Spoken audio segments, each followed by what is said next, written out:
शनाया ने तो अपनी बात कह दी थी, मगर जब उसने इस बात पर आहान का जवाब सुना, वो बेचारी शर्म के मारे लाल गुलाबी हो गई।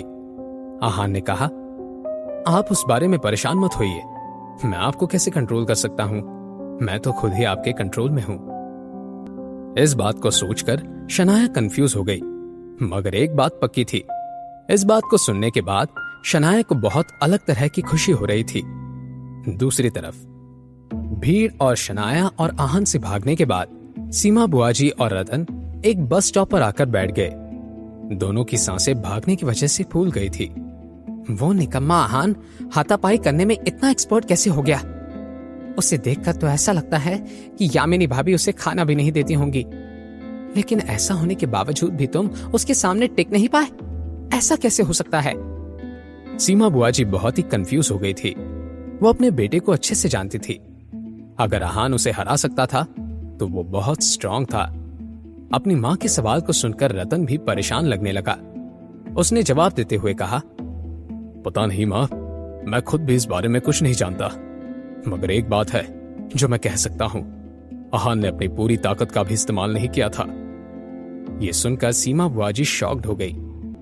उन्होंने रतन से कहा, अच्छा है हमने उसे ज्यादा परेशान नहीं किया, आगे से इस बात का ध्यान रखते हैं कि उस निकम्मे आहान से दूरी बनाए रखें। उनकी इस बात से रतन बिल्कुल भी एग्री नहीं करता था। उसने अपनी मां से कहा, नहीं मां, ऐसे कैसे हो सकता है? अगर बाहर किसी को पता चला कि मैं पिट के आया हूं तो मेरी क्या ही इज्जत रह जाएगी। नहीं, मैंने फैसला कर लिया है, अपने दोस्तों के साथ मिलकर मैं उस आहान की हड्डी पसली एक कर दूंगा। आखिरकार मैं ऐसे हार मानने वाले लोगों में से नहीं हूं। सीमा बुआजी अपने बेटे की बात समझ रही थी। अब उन्हें इस बात का एहसास हो गया था कि वो भी अपनी बेइज्जती भूल नहीं सकती। उन्होंने अपने बेटे रतन से कहा, तुमने सही कहा बेटा, तुम जब चाहे उसे मार सकते हो, लेकिन उससे पहले हमें आहान से पैसे कमाने हैं। अपनी मां की कही ये बात सुनकर रतन ने सवाल करते हुए कहा, मां ये सब कैसे होगा? इस पॉइंट पर सीमा बुआजी की आंखें लालच से भर गई थी। उन्होंने देखा था कि आहान और शनाया जिस कार में बैठे थे वो कोई मामूली कार नहीं, 25 लाख रुपयों की कार थी। इसका मतलब साफ था, उन लोगों के पास पैसा था। सीमा बुआजी ने अपना दिमाग चलाया और रतन के सवाल का जवाब देते हुए कहा, हम अभी के अभी तुम्हारे शेखर मामा के घर पर चलते हैं। जितना मैं शेखर भैया को जानती हूँ वो तो आहान से कुछ नहीं कहेंगे, लेकिन यामिनी भाभी वो आहान को बिल्कुल पसंद नहीं करती। हम जाकर उनसे ही आहान की शिकायत लगाएंगे। तुम जाकर अपने चोटों के निशान दिखा दोगे तो भी भाभी को यकीन हो जाएगा और हमें कुछ पैसे भी मिल जाएंगे। रतन ने जब अपनी मां का दिया हुआ यह आइडिया सुना वो सेटिस्फाइड लगने लगा, लेकिन उसने फिर भी कहा, क्या आहान यामिनी मामी की बात मान जाएगा? इस सवाल को सुनकर सीमा बुआजी जोर जोर से हंसने लगे। रतन पहले कुछ समझ नहीं पाया, तो फिर रतन ने अपनी मां से एक बार फिर से सवाल किया, सीमा बुआजी ऐसे क्यों हंस रही थी?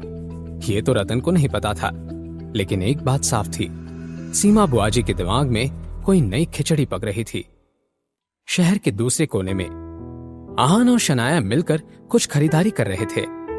आहान ने सब्जी वाले से कहा, भैया थोड़ा जल्दी दे दीजिए, मेरी बीवी को घर जाकर जल्दी से खाना भी खिलाना है, उन्हें थोड़ी भूख लगी हुई है। आहान हमेशा यही सब्जी खरीदने आता था।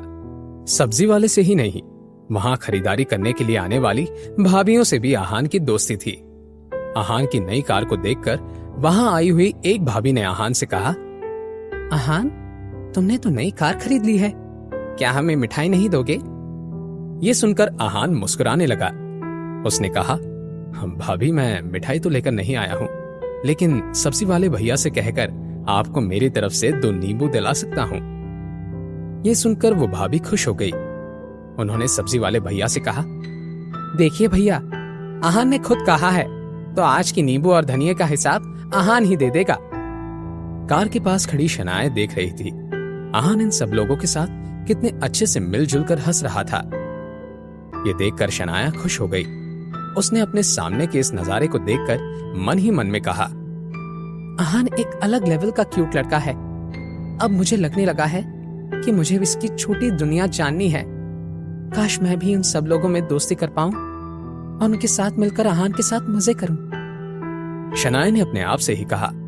तब उसका फोन बजने लगा। शनाया ने बिना देखे कॉल उठा लिया। दूसरी तरफ से आवाज आई, आहान कहाँ है? ये कॉल किसने की थी? क्या सीमा बुआ जी सच में यामिनी गिल को आहान के खिलाफ भड़काने वाली थी? अब आहान और शनाया क्या करेंगे? इन सभी सवालों के जवाब के लिए नीचे दिए गए लिंक पर क्लिक करके इंस्टॉल कीजिए पॉकेट FM और फ्री में सुनिए दुनिया भर में हंगामा मचाने वाली ये जबरदस्त कहानी सीक्रेट अमीरजादा।